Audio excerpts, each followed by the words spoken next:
Good morning, Miss Haley. How are you? Cold. Cold. Ugh. Today's actually nicer. It's 50 here. I'm gonna put my things to do it. I'll disturb real fast. Give me a second. Yeah, let me see here. For me, it's actually a heat wave right now. It's 29, but with the wind chill, it feels like 18.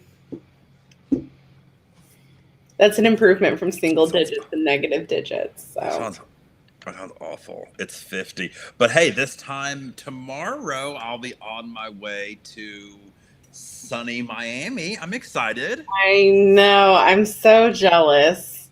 I was originally not, or I was originally supposed to have Olivia this weekend, and that is the reason I couldn't go. And plus, it's around my birthday. I was like, oh, I'll do my birthday with Olivia this weekend. And then her dad needed to switch out weekends literally last minute. And I was like, I could have went on that cruise. Yeah, yeah. Hey, you still could. There's still spots I open. know. Jeff would No, literally I'm cruise. excited. I'm excited because you made me spend a little more money than I typically do on I hotels. did. I feel like I'm a pusher, Katie. I'm a pusher. But I'm excited. I mean, the addition in Miami is absolutely stunning. Well, I think what we started to talk about is the thing that I'm liking about Edition is there's not a lot of them. So I think you kind of, even though they're part of Bonvoy, they're still kind of its own thing in that consistency. Hmm.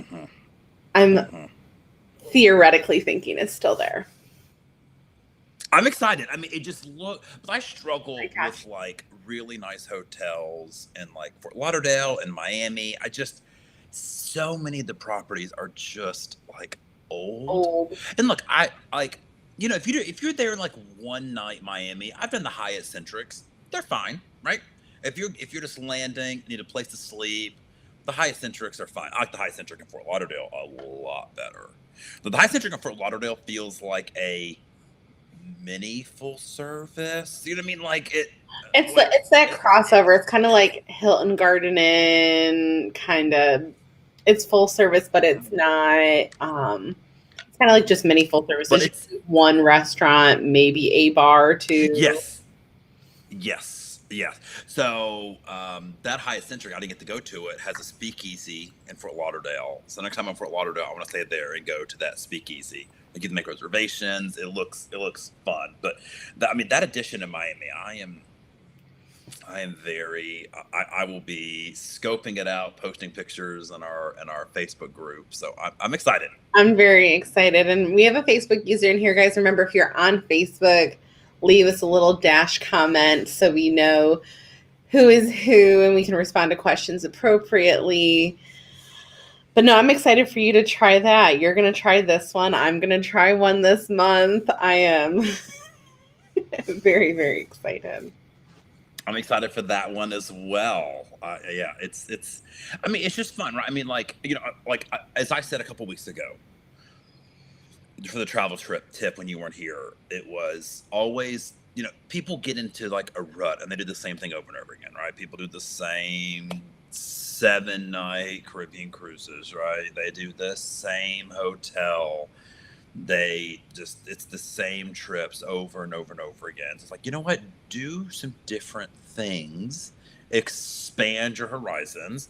And so, like this weekend, I'm doing a new cruise line, new cruise ship, a new type of property in Florida. I've never done this brand. So I am just really excited. Taking my own advice and just everything's new. Yes, Bonvoy has a nice app too. And to the comment section, years ago, we're going to go back about 9 years ago when I was a non-property DOS for my little Hampton. I saw an industry article come out saying that Hilton Garden Inn was voted the favorite hotel chain amongst typical business travelers, because not every business traveler is going Okay. to like a big city and stuff all the time. Like, it was just all across the board, like best overall. And we had a new one open up in my market, and I was just like, oh my gosh, we kind of knew some of our like loyalty high diamonds would probably go that way because the bigger the property, the more perks. And I was just like, why wouldn't you, like want to stay here? Like the breakfast is included. Like I had a very pretty Hampton. It was very new, pretty new. Couldn't figure it out. Well, then I had to travel for work like a year or so later. And I used my employee rate to stay at the Hilton Garden Inn in Albany because it was cheaper. And I was just like, I'm going to see what this is all about. And man, after you're traveling all day, being able to order room service to eat just because you don't want to anymore. I'd been on the road driving all day, meeting people face to face. I even went down to the bar later and got a drink. Like, you can't put a price on that piece. No, I agree. No, I agree. I mean, I look, like I said before, it just depends on the type of trip you're doing, right? If you're taking a cruise and you're landing at 8 p.m., I wouldn't do like an expensive full service hotel, right? I think But there's if a you're, line though, depending on what the cost difference is. yeah, right, absolutely, yes, Because especially if you're somebody I, kind of like myself and you that don't come from a hub first, you're traveling 5 hours. And depending on what oh your yeah, I mean, situation was, like, did you get a chance to get something to eat in Atlanta? Or did you have to go to your next gate real quick? Like, if you haven't eaten, right, I mean, don't get me wrong, there's Uber Eats right. and stuff like that, but that usually is a little bit longer than room service can be. No, right, no, right. Yeah, I mean, tomorrow. Tomorrow I'm going to Atlanta. I mean, it's Delta. I have to go to Atlanta. Well, Haley, it is top of the hour. It Good morning, is. everybody. Thank you so much for joining us. It is that time of the week again for our weekly travel talk show, Today in Travel. I am Jason Poole with Cruise Planners and American Express Travel Representative. So, love talking with my co-host. We come here every week to talk about hotels, flights, cruises, land resorts, credit card hacks, you name it. If it touches travel, we do it. Good morning, Haley. How are you? Good morning. Like Jason said, welcome everybody. My name is Haley. I own the hotel sales support company, Hospitality with a Flair, and I also travel blog and love going all over, just like Jason, especially Disney. Jason just loves I Disney. love Disney. I love it. I love it. I But had a client that I make a joke about how much I love children. Like I watched your show and I was like, oh, funny. Uh, so, all right, Haley, we have some fun things we to talk do. about today. So, good news is Bali is going to reopen. So they have gone. Oh, did I freeze? Nope. Oh, okay. Myself looks frozen. Sorry about that, guys. So Bali has gone about a year without tourists, and they're going to reopen for foreign travel in February. So that is great news. It is a very popular destination. It's on I've my sent list. many clients there. I really want to go. So the good news is that the daily cases have gone down very low. So you get to go through all the steps, vaccinated, and those are always changing. But yeah, I gotta give a lot of credit to these like Southeastern Asian countries that really took their time to reopen until the local population was vaccinated, fully, limited resources. I really got to give a hats off. And the great thing about Bali, if you've never really looked into it, is yes, the flight's going to cost you at least, $1,500 to get there. But once you get there, it is relatively cheap depending on what you're looking for. Like there's even Airbnbs where you have your own like villa and a pool for $70 a night, $50 a night. Like it is. Oh, it's obscenely. I do think it's fun. So when they stopped international flights, people were traveling by yacht to get there, which I think is crazy. I mean, yeah. So Bali, beautiful, beautiful, beautiful. I'd like to get there one day. Asia, just the furthest west I've gone is with you, Haley, to Hawaii. That's the furthest west I've gone. So, yeah. So, Bali opening, great news. All right, I will use this next tip tomorrow Lyft and Delta, my two companies of choice. I'm a big Lyft fan. And as you guys know, Haley and I are part of the Delta cult, as we have been Hashtag Sky called. Team. Hashtag Sky Team. So if you guys don't know, for a long time, you could link your Delta Sky Miles account with your Lyft account, and every time you use Lyft, you earn Sky Miles. Not a lot, but they kind of add Every up, little right? bit I mean, you might get hundreds to thousands of Sky Miles a year, depending on how much you travel.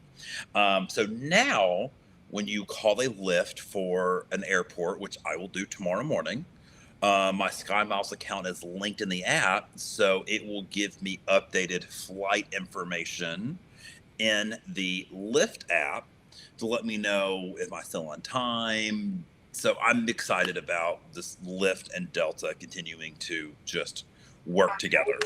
I love app merges. Like one of my favorite things about the Hilton app is, when you land in Fort Lauderdale, say you're staying at the Conrad on Fort Lauderdale Beach, one of my favorites, you pull that up and it pulls your reservations.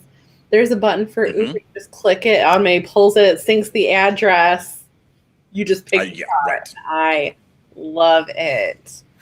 But I love getting miles every little bit that I can, though. I think about the line in the movie Up in the Air. I don't spend $1 unless it helps my mileage account. So I love that line. Well, that's what I do whenever I cash out. In the stores try to ask you, like, oh, do you want to open a TJ Maxx credit card? And I was like, no, I need to get my miles. Thank you. Do I get Sky Miles with TJ Maxx? So, all right, guys. So good news for Puerto Rico. I know I have a lot of clients who are doing cruises out of Puerto Rico for Explore the Seas, doing those really port-intensive itineraries. Good news. So intensive. If you... Oh, it's a port every day. No sea days. Every day it's a port.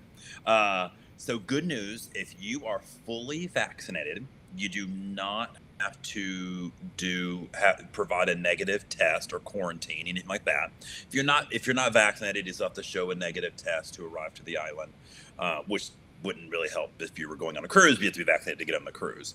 But good news for Puerto Rico, if you're vaxxed, it's making traveling much easier to our neighbors down to the south. Well, I think we're just seeing that trend overall, like with now, you heard it here first, sporadic move to go to Barcelona at the end of the month. If you're vaccinated, you don't need to provide a test to get in. Right. I didn't have to show a test to get into Greece last year. Yeah, I think you're going to see more of that. Europe kind of put some European countries put the test back in place, like this Omicron started to surge over there.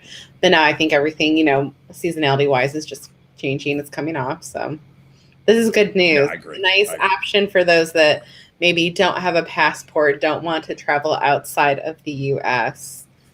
Right. I mean, look, like Southwest flies there. You know what I mean? And it's not that difficult to get to Puerto Rico. So you need to thaw after a blizzard. True. And I like San Juan. I think it's fun. All right. Me too.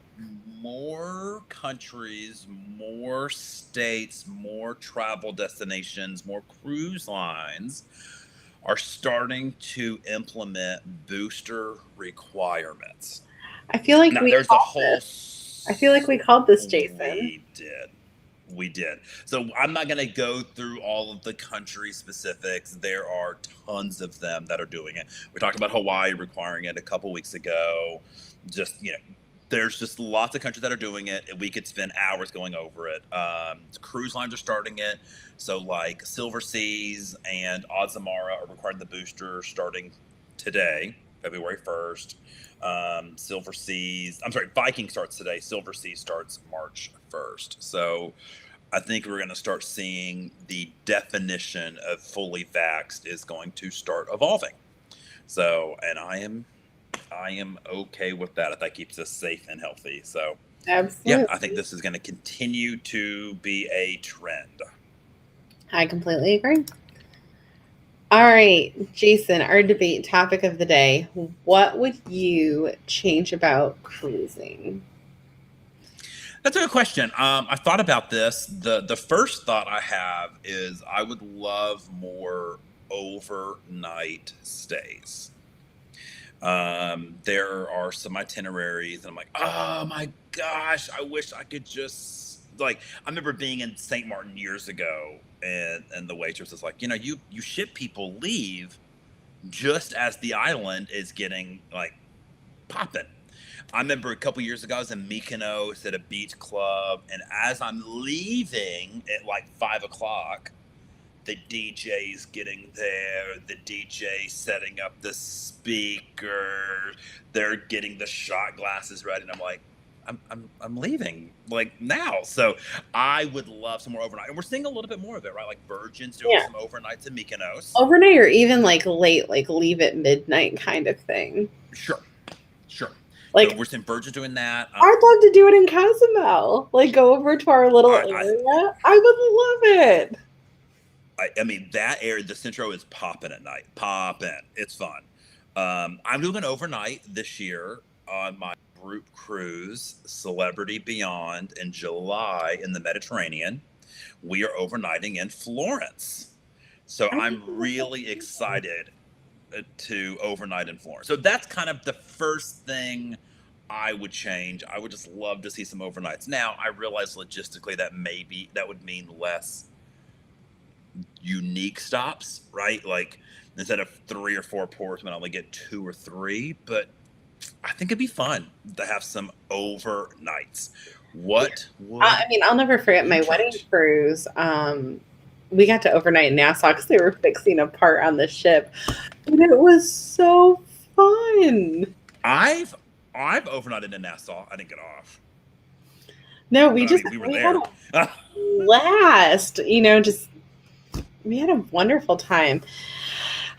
For me, this kind of goes a little bit more to truly supporting local and like ethical choices when it comes to cruise ship excursions. Because, a lot of people think because they're doing an excursion with the cruise line in Nassau, in Cozumel, that it's helping the local economy. And that's not really the case. We've seen articles like, Nassau talking about increasing their port charges and stuff like that because people go on cruise ship excursions, then go and get back on the ship. So I would love to see some more ethical local choices working in there. Because, I mean, like Fury, for example, is a huge snorkeling excursion type company that is not helping the people locally.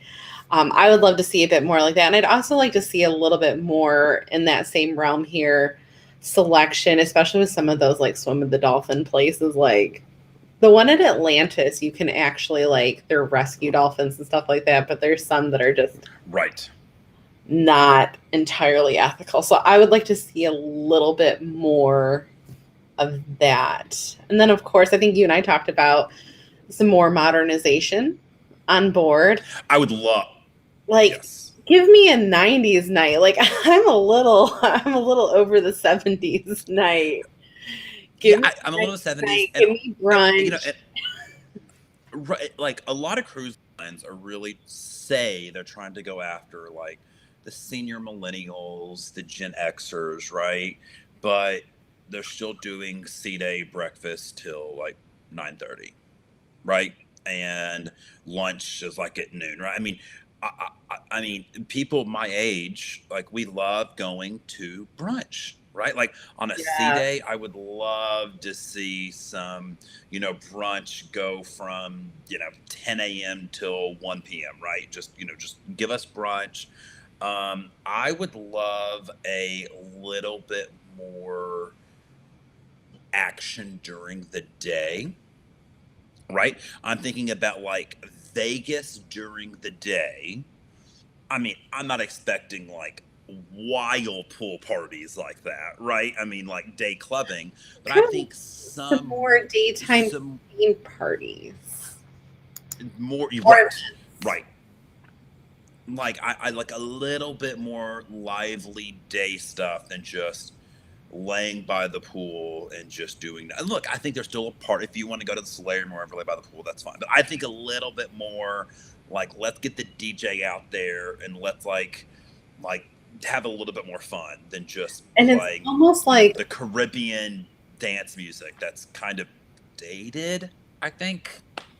like I like some of it, you know, like when you first get on board and you see the frozen drinks float around. Absolutely. I love it. But you know, like you said, like getting a little more theme parties, like, and even like a week before a cruise, like send out the email and be like, here's some of the theme parties, you know, if you want to pack accordingly on this week's Yes. sailing. Like I would Yes. even love, and you know, a lot of people eat this up too, is like a really boozy, jazzed up afternoon tea. Like the traditional, like Oh we yes. Yep. buy a bottle of Voo and do the whole, you know, pack the fun like little hat headbands, and you know, I agree. millennials and Gen Xers will eat that up. Even Gen Z, like, love a good. Which is why I'm really excited to try Virgin on Friday, right? Because like you look at the traditional cruise lines, the daily activities have not changed that much in the past decades, right? Decades, right? So Virgin is trying some different stuff and I'm here for it. I'm excited to try some different things. You know, your brunch comment made me think back to one of the reasons I did love the Empress, because on sea days they did brunch. I know. And I wish they would have doubled down on that, but they just didn't, right? But look, I mean, not every cruise line is going for that demographic who wants brunch on sea days, right? Like, if you're you're on the Norwegian Encore or you're on the Symphony of the Seas with your 3 children, you're not wanting to go to the dining room and have mimosas at 11 o'clock and just be there for an hour. So, you know what I mean? You were out at the pool watching the kids on water slides. So I get it, right? But some cruise lines, like a Virgin or a Celebrity, who cater more toward. Oh yeah, I wish Celebrity would do this. Like, I think they could literally strike gold with brunch. I did a brunch when I did the Celebrity Edge 2019 when it first opened. They did the last day. They did a brunch, and it was it was like $20 a person, and it was unbelievable. Like it was unbelievable. So I agree. So yeah, I mean, even from like a revenue perspective, and like you could even throw an upcharge, like do you know a brunch reservation with a bottle of Voo or something like. Oh my God, I would do that, right? I'd do that. I'd do it in a heartbeat. Like, take my money. I think it'd be fun. I think it'd be fun. Our tip of the day, Jason and I were just talking about this because I'm going to Barcelona. And we're talking about how to avoid pickpocketers. I have been a victim of a pickpocketer by doing something quite foolish. Jason, what are your tips? Personally, I have a special backpack that I have linked on my blog somewhere. It actually zips on the back side, so you can't get into the bag unless you actually physically take it off and unzip it from the back end. What's one of your favorite tips? So when I was in Barcelona in October, I was walking there and I was with our dear friend and frequent contributor, Ken Jarvis. And I knew Barcelona was a common pickpocket destination. So I was very intently watching everybody in front of me, right? Looking at eyeballs and stuff. And Ken Jarvis is like, "Pool, someone's going to mug you. What are you doing?" I was like, "What do you mean? What am I doing? I'm looking at everybody." And he's like, "No one's going to come head on. They're going to come from behind." So I was like, "Oh," he goes, "You don't live in New York, do you?" I'm like, "No, I live in the South. We say hi to everybody on the street, right?"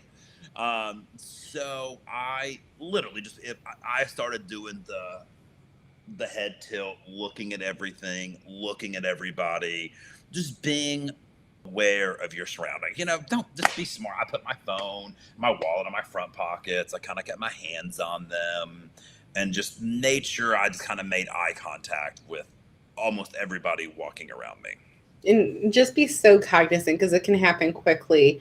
Like when I was in Paris, I was doing a periscope on the bridge by Notre Dame, Jeff had my camera out, it started raining, and Jeff's like, hey, help me get this in there, because you kind of got to finagle it, because I got lenses and stuff in the backpack.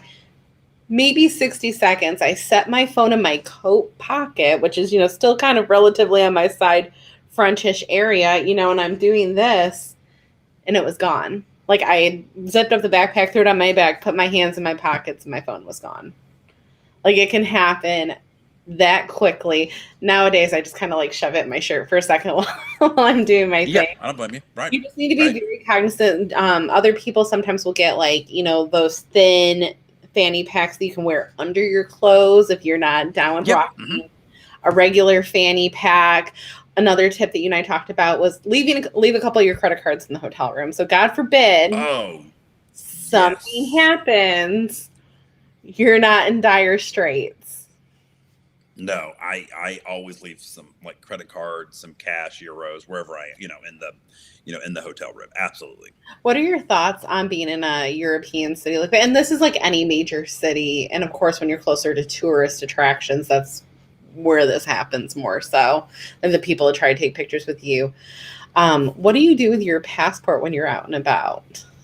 Do you keep it at the hotel?